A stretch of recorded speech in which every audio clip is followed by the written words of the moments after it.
Hi, and welcome to Simply Happy Conversations. I'm Narelle King, and in this Simply Happy conversation, I'm talking with Alysse, the founder of the app Meditate with Friends, guided meditations by children for children to help reduce stress in young people and connect families in a more meaningful way. Alysse shares her motivation for creating the app, how the app is not only benefiting the listener, but the children who share the meditations, and simple ways to be more mindful in your everyday activities. This conversation is a video recording that you can also watch on YouTube. Let's jump into this Simply Happy guest conversation. Welcome to Simply Happy Conversations. I'm Narelle King, wellness and organisational coach and Yin and Nidra yoga instructor. This podcast will help you create more time using organisational strategies so that you can start to simplify your life and prioritise your health. I'll be sharing conversations with other health and organisational experts and solo episodes with tips to help you simplify your life and prioritise your health. So today on Simply Happy Conversation, I have with me Alysse. She is the founder of the app Meditate with Friends, which is a beautiful app, and it's for children, by children as well, which I absolutely love. So welcome, Alysse. Thank you. Thank you so much for having me. I always get very excited talking about kids and their beautiful voices. That's what it is. It's such beautiful. Yes, we'll get into that because it is. It's a beautiful app and the voices are amazing and their little stories. So tell us about yourself and what you like to do in your free time or the free time that you have. Yeah, I like it. Oh, I love to move, whether it be going for a walk or having a swim at the beach. That's probably my favorite is watching sunsets and just enjoying being outdoors at the beach. But yeah, I love to move. I love to go to the gym and do boxing exercises and that. It's been a while since I've done that, but it's something I'm thinking of getting back into again. So, and do you do yoga as well? Yes. Yeah. I love my yoga, whether it be yin or vinyasa or it's flow. The flow of vinyasa makes me feel like I'm dancing. So it's a really nice expression and I love it. That's beautiful. It is, isn't it? Like that. I love the flow of it because I'm not a very good dancer. So I feel like I'm dancing. I feel. Yeah, but I think we've got to change that story. We do. I know that. We've got to erase that because that's part of the reason why I fell in love with yoga is because it made me feel like I was dancing. Yeah. But I've got to erase the self-talk about that because yes. There's no right and wrong way to dance, all right? There isn't, is there? And there's a beautiful teacher that I did my teacher training with who's actually a choreographer and dancer herself. And so she's a beautiful teacher and she was the one who said, everyone's good at dancing. It doesn't matter. Yeah. So then tell us about the app and how the business came about and how the app was developed. Yeah. The story behind it. Yeah. Wow. It's been a journey. So I was teaching children's yoga for quite a few years and I realized there was just a resource missing in the market. I don't want to say in the market, but when I was trying to teach kids yoga classes, I was the one who was voicing all the meditations, which was lovely because I was connected with them and I can always adapt it and be spontaneous when I was creating these meditations or reading from something I had prepared for them. But I also looked into books and found some recorded meditations for kids online. But I realized there was nothing there voiced by children. And I just thought it was so much more relatable if we could create a resource where children could listen to children. They're always listening to adults. They're always got a grandparent, auntie, a parent, a teacher who's encouraging them to do something that's better for them or for their health or, eat your veggies and watch a little less TV and do your homework and go and exercise, all those things. So I just thought how nice it would be if this was an offered well-being experience but voiced by children. So whether it be children who actually didn't have really beautiful social connections at school just yet, they could feel like they were coming home to a bit of a friendship or a connection or a safe space. And that maybe we could introduce meditation and mindfulness in a really age-appropriate way so that it might be something that they come back to when they're older, that maybe when they're in their teens or even in adulthood, if it takes that long to make full circle and use the meditation resource again, that we've planted the seed early in their life in a really lighthearted, appropriate way. Oh, it's so beautiful because myself being a teacher, and I still do teach occasionally. And when I taught it was only about a month ago, and I actually pulled out your app and I used it. And the comment was, oh, this is actually a kid. It's not an adult. And I was like, I know, isn't it so lovely? So yes. And looking at resources online when I was teaching all the time, it was always adults' voices. They were kids' meditations, but they were never with, even Smiling Minds is with adults' voices, even though they're made for kids. So it's so lovely to hear a kid's voice reading the beautiful meditations. So yes, that was the feedback from, this was a class of grade 5, 6s, and they were like, oh, it's a kid. Yeah, it's so beautiful. And they usually want to know who's the kid, what's their name, or what do they look like, how old are they? They really want to connect. And it doesn't matter. Even in preschool, I would play some of these meditations, and they might not understand all of the language because it was designed sort of, I don't know, 4 or 5 plus. But even some of the 3 and 2-year-olds love to listen to the innocence of a child's voice and the soothing undertone of the music in the background. So, yeah, but they want to play it again. They want to hear it more. And I guess that's the goal, that they have this lighthearted memory or experience of something that's good for them, something that helps regulate their nervous system, something that helps them reconnect with themselves after spending a day, in the school playground where they're taking and absorbing and thinking that it's all the external stuff that might make them happy, or that they're not cool enough, or, they'll be liked if they play that game, or, that they can come back and listen to something that reconnects them with that within what makes them happy. Yeah, definitely. And because schools are so great at integrating this into now, I've been a teacher for over 25 years. And when I started, there was no meditation. There was no talk of mindfulness. And in probably the last sort of 8 years, it's huge in schools. Like, they come in from recess or lunchtime and they have this quiet time, and it's meditation, whether it's a meditation, like a guided one, or whether it's just music and they're mindfully coloring. But, schools have integrated that so beautifully in the last 8 years that, our kids are going to grow up like it's just natural. It's not this new thing. It's something they've always been exposed to. So it's such a great resource for teachers out there that can get their hands on, as well as parents. So what was? Sorry.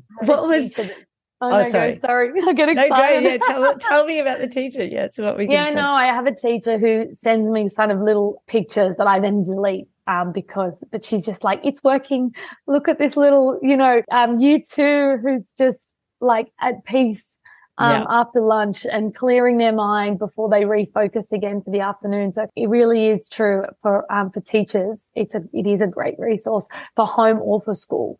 Yeah. So.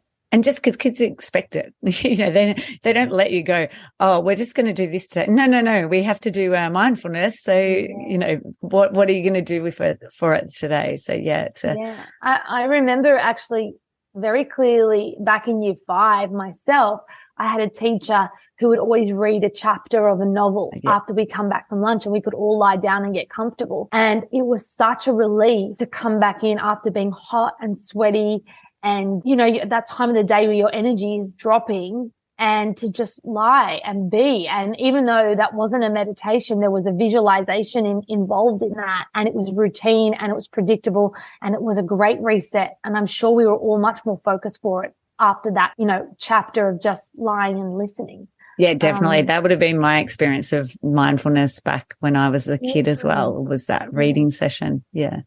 So how did you decide on the children who were actually doing the meditations? So many of them I had taught or I was teaching kids yoga at the time. So I was in regular contact with them. I knew they were understood what it meant and what it felt like to be guided by a meditation. So I believed that their delivery would be considerate. They would think about how it feels. They'd probably be imagining children listening and lying so that their delivery would be a little calm, a little more paced. But I had a really beautiful journey with all of the children. So we have 25 actually so far, 25 young meditators. And I'm actually recording this afternoon. We're going into a recording studio today at 6 p.m. To record 2 more meditations this afternoon. So we started, the first time we were recording in actually one of the kids' bedrooms.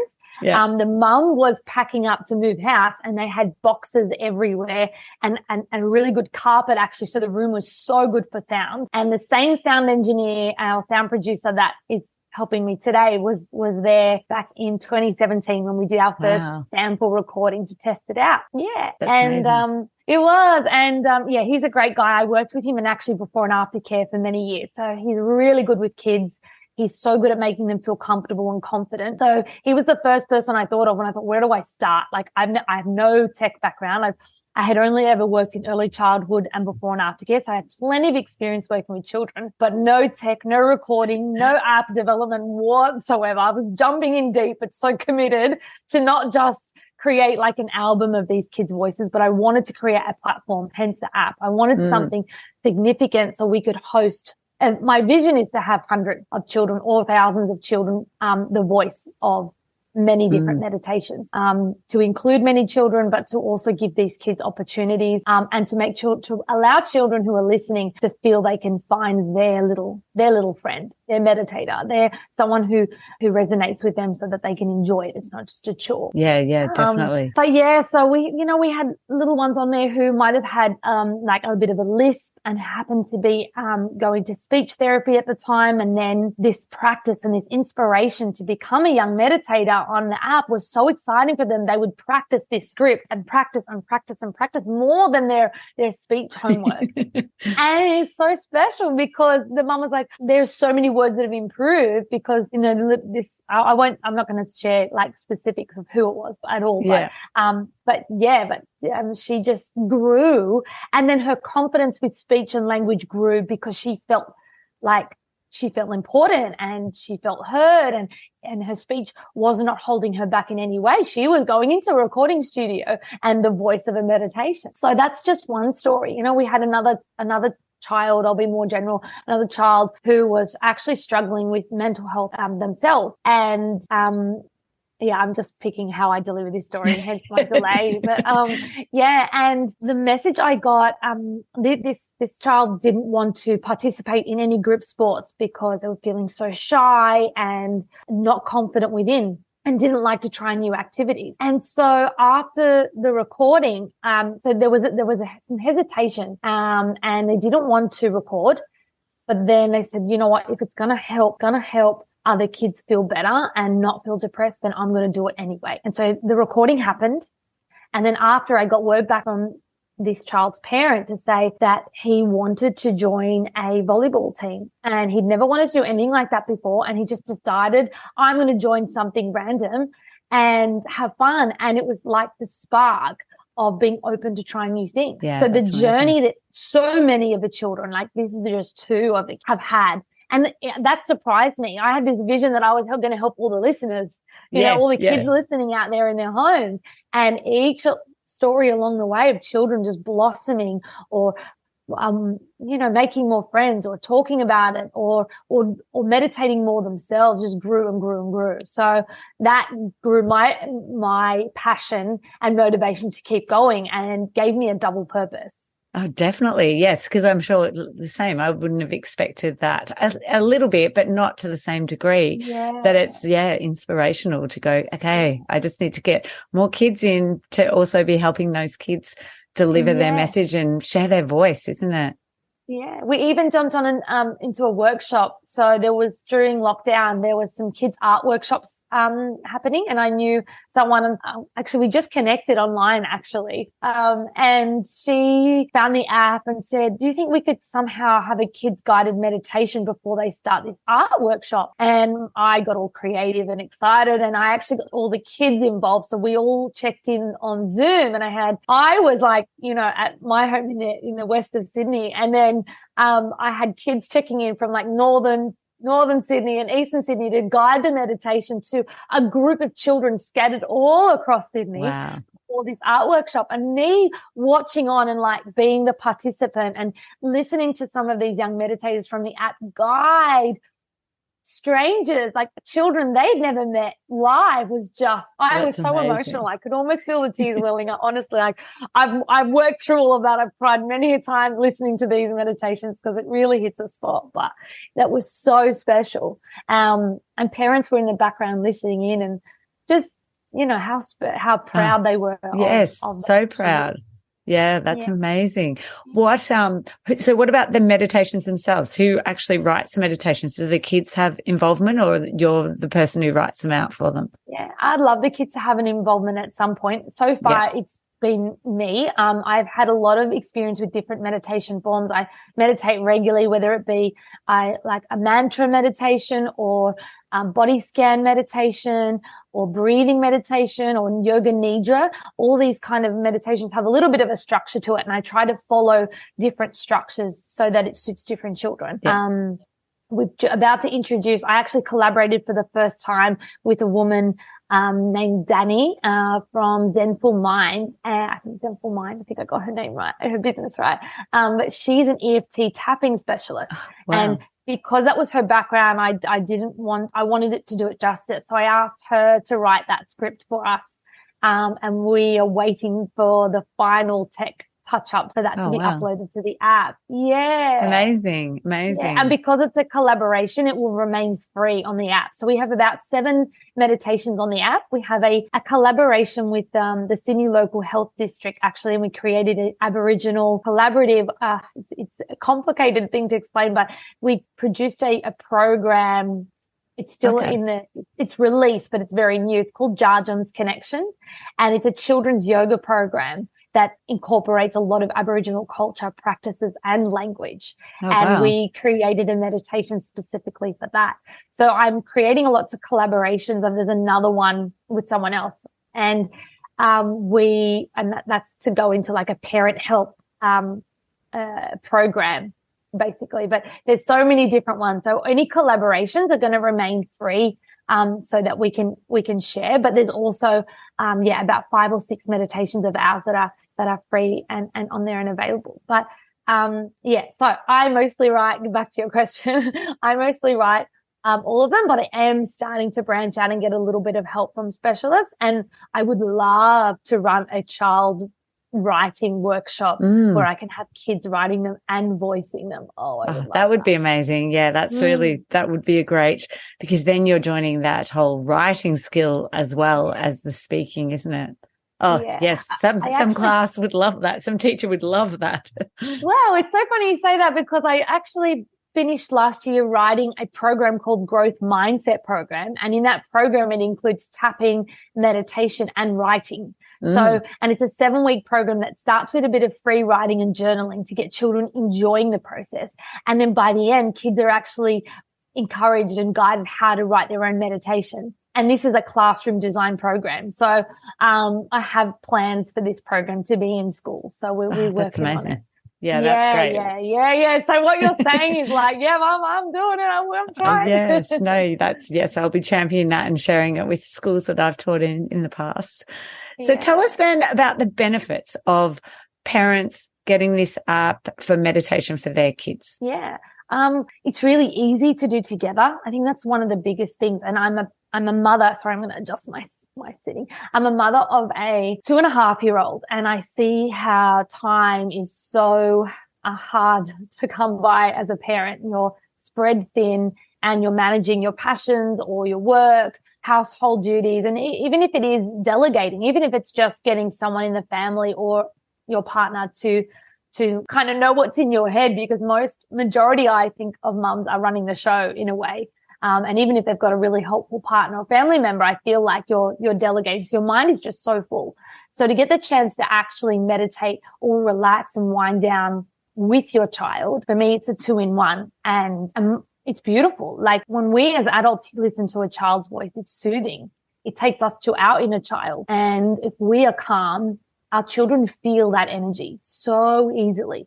They are so sensitive to our state. So if you create a routine where you just press play and you listen together, and you can lie on the floor of your bedroom or lounge room or on the bed together, and you can hold hands and just for 5 minutes or 10 minutes listen to this guided relaxation, I think it can be a game changer for families and their relationship together. You know, at one point, even though my 2-year-old couldn't understand the language, he knew the feeling, and my husband, myself, and he would lay in there for 5 or 10 minutes together, and it would become a family thing. For 5 or 10 minutes, it's nothing, but it soothed us all. Yeah, that's beautiful. Because, we read to our kids, but why not meditate with our kids as well? Yeah. You can add a bit of both, read a book and then listen to a meditation, or vice versa. There's no strict order. There's no way of going about it. If you're really into, your crystals and your cushions and your eye pillows and you want to add that in, go for it. But it doesn't have to be like that. It can be an afternoon hangout on the lounge and press play on the speaker. And even if you're not engaged in it completely, the subconscious is still getting a lot out of it. And so have you got any tips then for people to integrate meditation, whether it's with their children or themselves, into their lives, like simple ways to do it? Yeah. Okay. Because when I get, where do I go with this? I'm trying to condense my delivery here. I get a bit don't worry.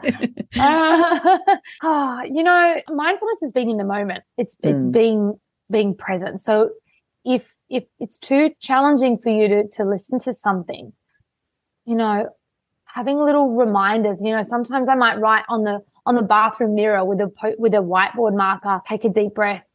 This moment is important. Brush your teeth slowly. Or a post-it note on the sticker out the door. Even if you're late, it doesn't matter. Like, drive safely. And those little moments to just be real with the moment, but whether it's sipping on a cup of tea, have a tea ritual with your kids where you all have a tea before bed, and that's your screen-free time where you're sitting and having a cup of tea, talking about if it's hot or what it smells like or what you did in that day, having that debrief before the bedroom, having it in the lounge room and making fun of it, a bedtime tea party, and being light of it, but everyone's getting something in that moment, a chance to just be. Cooking in the kitchen and bringing mindful eating, having a smell, a lick, taste, a listener. There's a mindful eating meditation on the app. I'm getting my demo ready, but where we invite the kids to bring a sultana or a fruit or vegetable to the meditation and be guided through a mindful eating exercise where they can smell and listen. But you can do that whilst you're cooking. So if you're cooking in a kitchen, it'll take you out of your head of your busy day and bring you into the moment. And if you're cutting up, your veggies before your stir fry, you can share that moment with your kids. And even if it's raw, have a lick, have a smell. What's that like raw, and really make something special of that moment. Would be some tips I would give. There's so many, I know, but they're amazing. I love all 3, 4 of them I think you've shared now. They're all beautiful ideas that are so simple, aren't they? Yeah. And even if you get the more you meditate, the more aware you become. And the more aware you become, the more you realize when you're getting out of your body and into your head and where you're letting this dictate how you feel.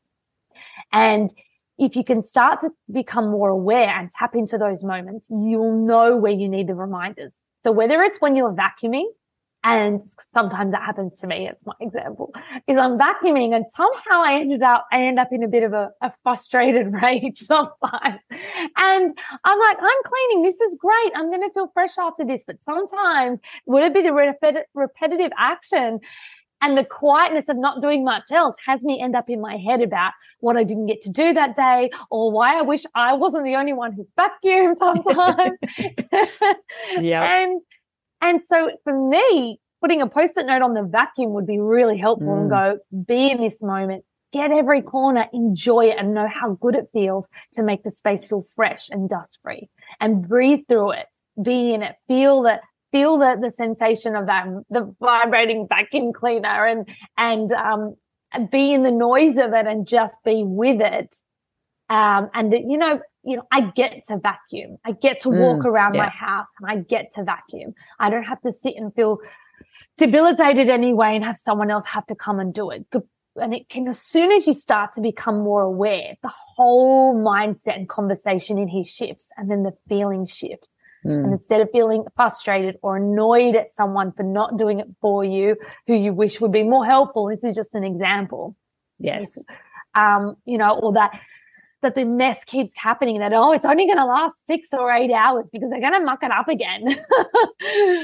It's like, if we can shift and have our little reminders where we need it, Yeah. I love that vacuum post-it note one. That's a great one. Yes. I don't know. It's just, it's good because it is those times when that resentment maybe can start to build up over, like you were saying, it's an activity that you're doing and it's repetitive, so you get into your head. Yes.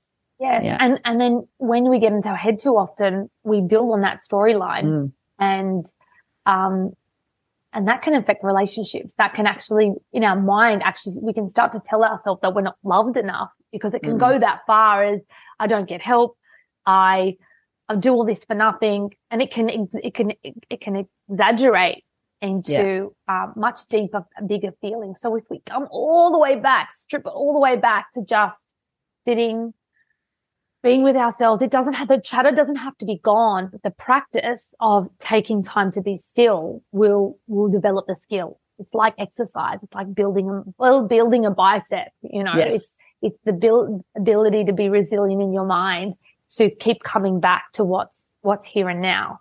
Yeah. Keep coming back, and you get stronger, and the brain gets rewired, and it gets much easier. Yeah, definitely. So how can people find the app? Like, where can they get it? Is it on Android? Is it only on Apple? It's on both. It's on both. I want to try and make it as accessible as possible. So it's free to download on both.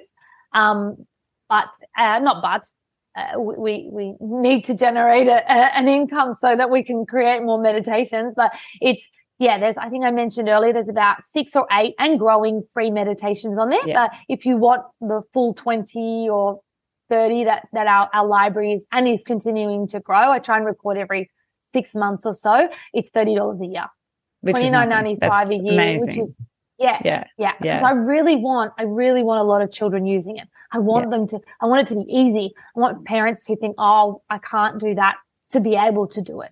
Yeah. And there's all different kinds of meditations on there. I don't know if I mentioned that before, but they're not just we didn't talk about that. Yeah, not just the style of delivery, but there's bedtime. There's a car ride one, so on the way to school, so that if the morning was hectic and rushing into the car is just too much, and hats and homework's forgotten and all that, you can spend the 5-minute drive resetting so that your kids have more of a chance to be focused for the day ahead. So, and you feel like you're giving them a loving send-off rather than shut the door. Yeah. Have you got that library bag and the book and everything else? Yeah. No, that's because it resets everyone, even the driver, which is great for our roads. Definitely for everyone involved, isn't it? Yeah. Oh, thank you so much for your time and for sharing your wisdom as well. It's been so great to have you on, and I'm sure there's lots of people listening who will be like downloading and trying it out with their own kids or teachers out there as well. Yes. So we have a website. It's meditatewithfriends.com.au. So you can have a look and check out a little bit more about, whether it be about me or about the app and about the children involved in the process. There's even a section if you want to become a young meditator on the homepage of the app. You can look at that if you think you'd love your kids involved in something like this. As we continually try and record more, then that's an option. But that website will take you to both Android or Apple.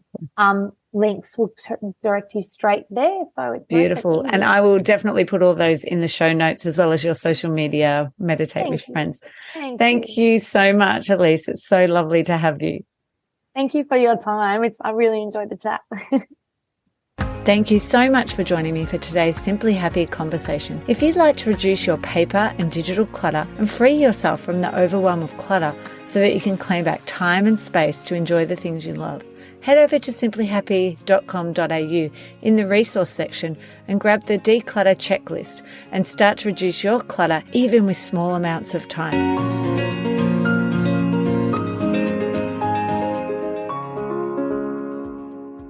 I'd like to acknowledge the Wathaurong people of the Kulin Nation on which this podcast is recorded as the traditional custodians of the land. I pay my respects to their elders, past, present and emerging.